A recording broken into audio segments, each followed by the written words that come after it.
வணக்கம் தோழர்களே. இந்தியாவின் அரசியல் தலைநகரம் எது அப்படின்னா அது தமிழ்நாடுங்க. இந்தியாக்குள்ள எங்க பிரச்சனைனாலும் முதல்ல குரல் எழுப்பக்கூடிய மாநிலமா தமிழ்நாடு இருக்கும். அதுவும் அதிகாரத்துல இருக்கிற காவிகள் மக்கள் விரோத திட்டங்களை, சட்டங்களை, வேலைகளை செஞ்சாங்கன்னா முதல் எதிர்ப்பு குரல் தமிழ்நாட்டில இருந்து வரும். எனவே தமிழ்நாடு தான் இந்தியாவினுடைய அரசியல் தலைநகரம்.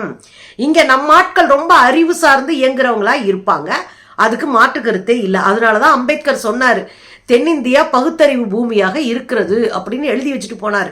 அந்த வேலையை இன்னமும் கைவிடாம செய்யறது நம்ம தான். நீங்க கொஞ்ச நாளாவே கேட்டுக்கிட்டே இருந்திருப்பீங்க, தொகுதி மறுசீரமைப்பு.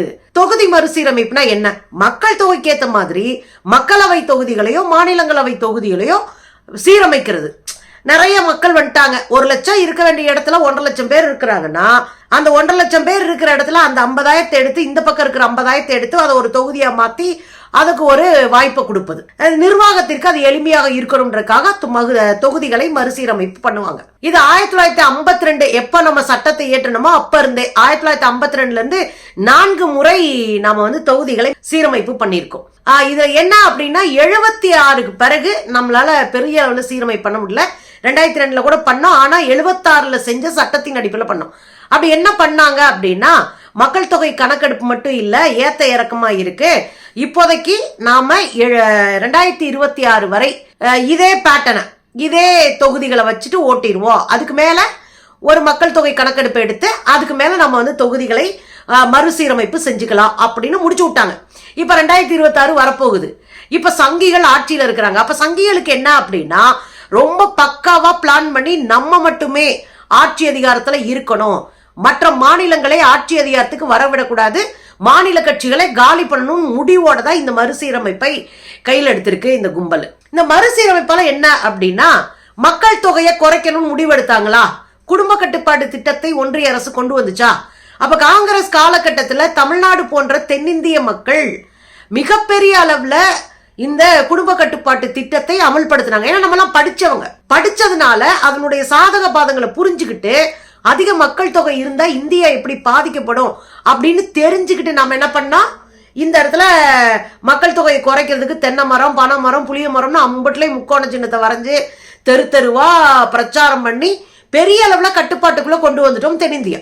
அதுல குறிப்பா தமிழ்நாடு, கேரளா பெரிய அளவுல ஒர்க் பண்ணி கட்டுப்படுத்தி வச்சிருக்கிறாங்க. இப்ப நாம ஒரு ஒன்றிய அரசு கொடுத்திருக்கிற திட்டத்தை மதிச்சு, சட்டத்தை மதிச்சு நம்ம நாட்டை காப்பாற்றணும்னு உறுதி ஏற்று நாம மக்கள் தொகையை குறைச்சிருக்கோம். இப்ப என்ன ஆகி போச்சுன்னா, உத்தரப்பிரதேசம், பீகார், மத்திய பிரதேசம், ராஜஸ்தான் இது மாதிரியான மத்திய பகுதியில் இருக்கிறவங்க, வடக்கு இருக்கிற எல்லா ஊர்லயும் மக்கள் தொகை குறைக்கப்படவே இல்லை.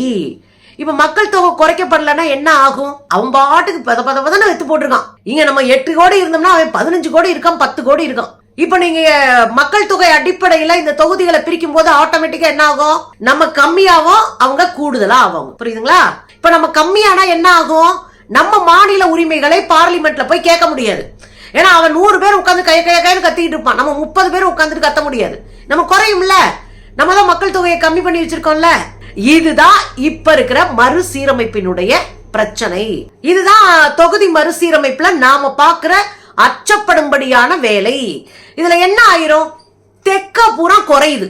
இப்ப மக்கள் தொகை அடிப்படையில நீங்க ஒரு தொகுதியை மறுசீரமைப்பு பண்ணீங்கன்னா தெற்க புறம் குறையுது.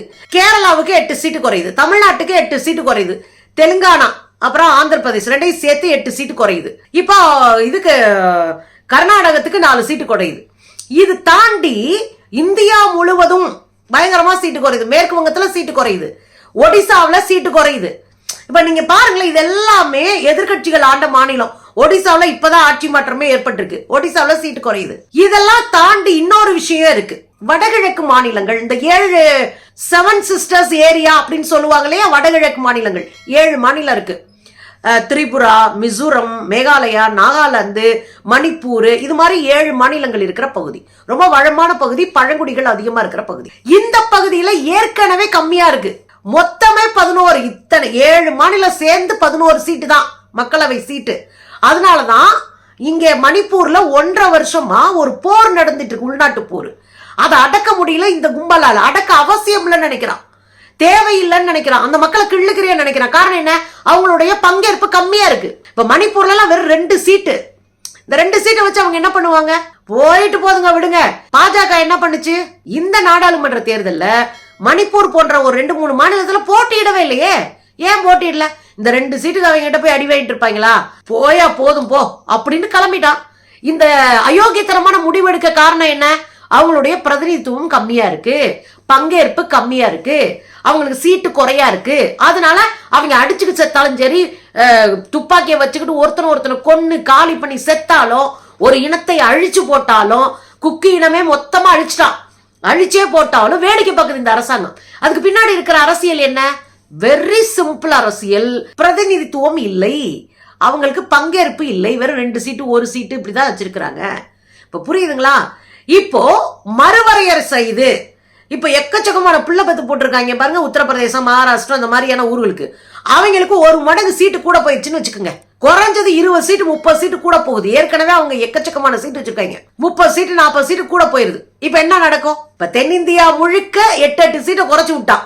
அப்ப இங்க இருக்கிற மொத்தமா பார்த்தாலே கிட்டத்தட்ட 40 சீட்டு குறைஞ்சு போயிடும். தென்னிந்தியாவில் மட்டும் 38 சீட்டு 34 சீட்டு குறைஞ்சு போயிடும். அப்படியே வடக்கு போய் பாத்தீங்கன்னா புசுக்குன்னு ஏறி நிற்கும். அப்ப அவங்க என்ன பண்ணுவானுங்க? நாங்க பாத்துக்கிறோங்க, எங்க வேலையை நாங்க பாத்துக்கிறோம், நீங்க உங்க வேலையை பாருங்க. தென்னிந்தியா காலில் விழ வேண்டிய அவசியமே அவங்களுக்கு இல்ல. தமிழ்நாட்டுக்காரங்கிட்ட கெஞ்ச வேண்டிய தேவையே இல்ல. கேரளாக்காரங்கிட்ட கெஞ்ச வேண்டிய அவசியம் இல்ல. அப்போ தென்னிந்தியாவை அவங்க புறந்தள்ளலாம். நம்மளுடைய வருமானத்தை புடுங்கலாம், நமக்கு வரியை அதிகரிக்கலாம், நம்ம வரி வருமானத்தை புடுங்கிக்கிட்டு நமக்கு காசு தர மாட்டேன்னு சொல்லலாம். இங்க பேரிடர் கேரளாவிலையும் தமிழ்நாட்டிலையும் அதிகமா நடந்திருக்கு போனாண்டு. அந்த பேரிடருக்கெல்லாம் நாங்க பணம் தர மாட்டோம்னு தைரியமா நெஞ்ச தூக்கிட்டு சொல்லலாம். இம்புட்டு ஆட்கள் இருக்கும் போதே நெஞ்ச தூக்குறான். அப்ப எந்த பங்களிப்பும் இல்லாத ஒரு இடத்துக்கு நம்ம போயிட்டோம்னா என்ன நடக்கும்? சுத்தமா நம்மளெல்லாம் கண்டுக்கவே மாட்டான், ஒரு மண்ணா கூட மதிக்க மாட்டான். இப்ப வடகிழக்கு மாநிலங்கள் எப்படி இருக்கோ அப்படிதான் காஷ்மீர்லயும் குறைக்கிறதுக்கு வாய்ப்பு இருக்கு. இப்ப காஷ்மீர்ல மொத்தமே 5 சீட்டு தான் ஜம்மு காஷ்மீர்ல. அதை கூட குறைப்பான், ஏன்னா அங்க மக்கள் தொகை கம்மி. இப்ப என்னப்பா அப்படின்னா, மக்கள் தொகை அடிப்படையில் என்ன பண்ண போறான் தெரியுங்களா? அந்த பகுதியில பூரா சீட்டை கூட்டி கொடுத்துட்டு நீங்க எந்த பகுதியிலும் கெஞ்சாம ஒரு 4 மாநிலத்தை கையில வச்சுக்கிட்டு ஒன்றியத்துல ஆட்சி அமைக்க முடியும். உத்தரப்பிரதேசம், மகாராஷ்டிரா, ராஜஸ்தான் இப்படி ஒரு 5-6 மாநிலத்துல இதுல இவங்களுக்கும் குறையுது, பஞ்சாபுக்கும் குறையுது சீட்டு. ஏன்னா அவங்கள எதிர்கட்சி ஆள்ற மாநிலம், அங்க சீட்டு குறையுது. இங்க ஊரா சீட்டு அதிகமா இருக்கிறதுனால இவங்களை மட்டுமே டார்கெட் பண்ணி இந்த வாக்குகளை பெற்றாலே, இந்த சீட்டுகளை பெற்றாலே ஆட்சி அமைச்சிட முடியும். இது எவ்வளவு பெரிய அயோக்கியத்தனம்! ஒட்டுமொத்த இந்தியா காலையும் விழுந்து அவங்க கொடுக்கிற ஓட்டை வாங்கி ஒழுங்கா உட்கார்ந்து ஆட்சி செஞ்சாலே ஆடுவாங்க. ஈஸியா ஒரு 4 மாநிலத்துல அதிகப்படியான வாக்குகளை வாங்கி சீட்டுகளை வாங்கி ஆட்சியை கைப்பற்ற முடியும்னா இது மோசமான சூழ்நிலைக்கு போகும். இது மாநில சுயாட்சியை பறிக்கும். இது மத்திய மாநில கூட்டாட்சி தத்துவத்திற்கு எதிரானதாக இருக்கும். இது மாநிலங்களினுடைய உரிமையை பறிப்பதாக இருக்கும். அதுக்கு தான் நம்ம கதறோம். இப்ப என்ன பண்ண போறோம்? அடுத்து பாதிக்கப்பட்டு இருக்கிற மாநிலங்கள் இருக்கு இல்லையா, மேற்கு வங்காளம், பஞ்சாப், வடகிழக்கு மாநிலங்கள், ஜம்மு காஷ்மீர், தென்னிந்தியா, இந்த எல்லா மாநிலங்களில் இருக்கின்ற முதலமைச்சர்களை ஒருங்கிணைத்து உச்சி மாநாடு நடத்துவது என்று பேசப்பட்டிருக்கு. இது ரொம்ப முக்கியமான இடம். நம்ம பல நேரம் பேசிட்டோம், நம்மளுமே பேசிட்டோம். எல்லா மாநில தலைவர்களையும் மாநில முதலமைச்சர்களையும் ஒருங்கிணைக்க வேண்டிய பொறுப்பு நமக்கு இருக்கு அப்படின்னு. எப்படி நீட்டுக்கு எதிராக ஒருங்கிணைச்சோமோ, எப்படி இந்தியா கூட்டணி என்பதை தமிழ்நாடு கட்டமைக்க பெரிய உதவியாக இருந்ததோ, அதை போல இந்த தொகுதி மறுசீரமைப்புக்கும் நாம முன்னாடி நிக்கிறோம். நாம மாநாடு நடத்துவோம்னு முடிவு பண்றோம். இப்ப உங்களுக்கு புரியுதா? பெரிய அளவுல அங்க இருக்கிற ஆளுகள் அப்புறம் திரட்ட முடியலன்னா கூட குறைந்தபட்சம் தென்னிந்தியாவிற்கான மாநாட்டை நடத்த வேண்டும். இப்ப தென்னிந்தியாவில் இருக்கிற 5 முதலமைச்சர்கள் இருக்கிறாங்கன்னு வச்சுக்கோங்களேன். இந்த 5 முதலமைச்சர்களை தூக்கி மாநாடு நடத்தினாலே முடிச்சிடலாம். ஏன்னா மொத்தமே தென்னிந்தியாவில் எத்தனை பேர் இருப்போம்? 5 மாநில முதலமைச்சர்கள் இருக்கிறாங்க. அது 5 மாநில முதலமைச்சர்கள் ஒண்ணு சேர்ந்தாங்கன்னா, பாண்டிச்சேரி விட்டுருங்க, 5 மாநிலத்தை ஒண்ணு சேர்ந்தாலே நாம ஒரு பெரிய ஒரு அழுத்தத்தை உண்டாக்க முடியும். நீங்க கேட்கலாம், ஏங்க அவங்க சீட்டவே நமக்கு குறைக்கலங்க. நமக்கு குறைக்கல, ஆனா நமக்கு ஒன்னும் பாதிப்பு வராது அப்படின்னு நினைக்க கூடாது. நம்ம குறைக்க மாட்டான், அங்க கூட்டிருமா, அதுதான் பாதிப்பே. அங்க வச்சு மட்டும் வேலையை முடிச்சுக்கணும். இன்னும் ஒண்ணு பண்ணலாம். இப்ப மக்கள் தொகையை குறைப்பதற்கான ஒரு டெட்லைனா அவங்களுக்கு நிரூபிக்கணும். இந்த டெட்லைனுக்குள்ள நீங்க மக்கள் தொகையை குறைக்கிறதுக்கான முயற்சி பண்ணணும். ஒண்ணு, இதுவரைக்கும் இருக்கிற பாதியை இன்னும் ஒரு 10-20 ஆண்டுகளுக்கு நாம தொடர்ந்து இந்த வேலைகளை இதே பேட்டர்ன்ல இதே 543 பேரை 43 தொகுதிகளை வச்சு இந்த வேலை பார்க்கலாம் அப்படின்னு முடிவெடுக்கணும். ஆனா எடுக்க மாட்டான். ஏன் எடுக்க மாட்டான்? அதாவது 900 பேர் உட்கார்றதுக்கு கட்டடத்தை கட்டி வச்சிருக்கானே, புதிய நாடாளுமன்ற கட்டடம். ஏன்? அதுக்குள்ள இருக்கிற அரசியல் தான் நாங்க மட்டும் இனி தொடர்ந்து இந்தியாவில் நாங்க தான் ஆட்சி, மற்ற எவனும் ஆட்சி அமைக்க முடியாது என்கிற மனப்போக்கை உருவாக்கி அதன் அடிப்படையில் அவங்களுக்கான காரணிகளை உருவாக்குறது தான் இதுக்குள்ள இருக்கிற விஷயம். இப்படி பிரிக்கலாம். மாநிலங்கள்ல மக்கள் தொகை அதிகமா இருந்தா மாநிலங்களினுடைய சட்டமன்ற சீட்டை அதிகரிக்கலாம். அதுதானே உதவும். நீங்க பார்லிமெண்டேரியன்ஸுக்கெல்லாம் எவ்வளவு கொடுக்குறாங்க, ஒரு எம்பிக்கு எவ்வளவு, வருஷத்துக்கு வெறும் 5 கோடி ரூபா. அதை வச்சு என்ன பண்ண முடியும்? ஒரு மாநிலத்தை நிர்வகிக்கிறதுக்கு சட்டமன்றம் தான் அதிகமா பணம் ஒதுக்குது. அப்ப அதிகமா பணம் ஒதுக்குற சட்டமன்ற தொகுதிகளா பிரிச்சதா நிர்வாகத்துக்கு மாநிலத்துக்கு உதவியா இருக்கும். ஆனா சட்டமன்ற தொகுதிகளை அப்படியே வச்சுக்கிட்டு மாநிலங்களுக்கான பார்லிமெண்ட் தொகுதிகளை மாத்திரம் பிரிச்சோம்னா அது அயோக்கியத்தனம், அது உள்ள அரசியல் இருக்கிற வேலை. அதைத்தான் இன்னைக்கு இந்த பாஜக கும்பல் செய்யுது. நாம என்ன சொல்றோம்னா, நான் சட்டமன்றத்தா பிரிங்க, அதுதான் நிர்வாகத்துக்கு எளிமை. இன்னும் சொல்ல போனா உள்ளாட்சியா பிரிங்க. உள்ளாட்சியா பிரிக்கும் போதுதான் அது மாநிலங்கள் தங்கள் மக்களுக்கு என்ன செய்யணும்ன்றத கரெக்டா பார்த்து செய்ய வாய்ப்பா இருக்கும். நீங்க நாடாளுமன்றத்தை பிரிக்கணும்னு சொல்றதுக்குள்ள ஒரு உள்ள அரசியல் இருக்கு. அந்த அரசியல் பாஜக, RSS, சங்க பரிவார் கும்பலினுடைய சில்லறை அரசியல், தான் தோன்றித்தன அரசியல், ஜனநாயகத்து விரோதமான அரசியல். இப்ப அமித்ஷா வந்துட்டு போனாரு. அவர் சொல்றாரு விகிதாச்சார அடிப்படையில் நாங்க பிரிச்சிருவோம். விகிதாச்சார அடிப்படையில எந்த விகிதாச்சார அடிப்படையில?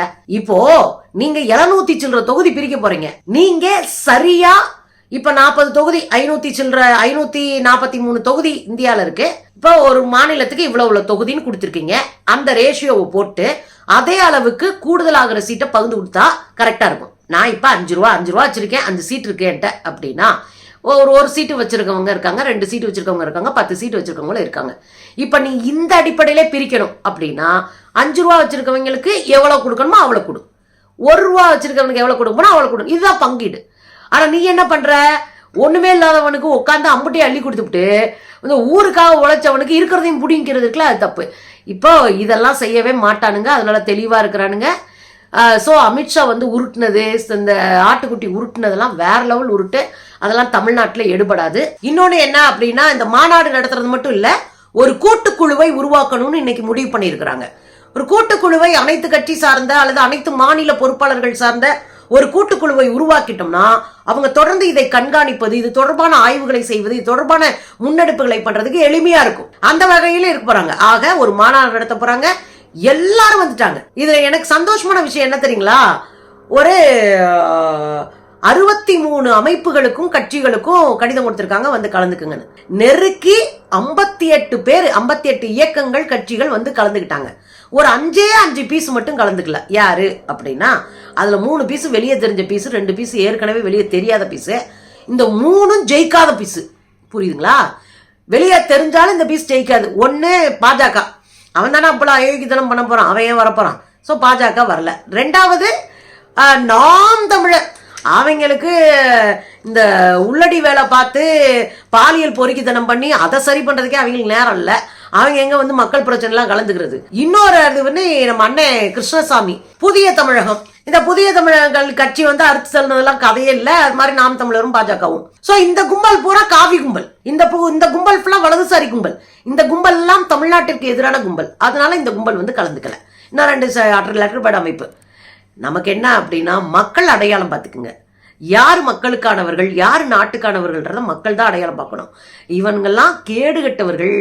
இந்த மாநிலத்தின் உரிமைகள் பறிக்கப்படுவதை வேடிக்கை பார்க்கற. அதுல ஒருத்தன் சொல்றான், திசை திருப்புறாங்க, மாநில அரசு திசை திருப்ப பாக்குது, மாநில அரசு அரசியல் லாபத்திற்காக இந்த வேலை பாக்குறாங்க.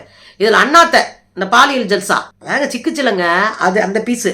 அது என்ன சொல்லுது, நாங்க தனித்து நின்றே போட்டிடுவோம், நாங்கள் எனவே தனித்தே பேசுவோம், நீ தனியா போய் இந்த திண்ணையில உட்காந்து பேசியா, உனக்கெல்லாம் அது கூட அதிகந்தியா. ஆக தமிழ்நாடு இன்றைக்கு எடுத்திருக்கிற முடிவு காவிகளை கதற வைக்கிற முடிவா இருக்கு. அமித்ஷாவையும் மோடியும் பதற வச்சிருக்கு. தென்னிந்தியாவை மட்டும் இல்ல, இந்தியாவை ஒருங்கிணைக்கிற வேலை அவர்களுடைய அட்டிமடையில கை வச்ச மாதிரி பெரிய பிரச்சனை உண்டு பண்ணி கதற விட்டுருக்கோம் இன்னைக்கு நாம. இதெல்லாம் ஆரம்பம் தாண்டி இருக்கணும்.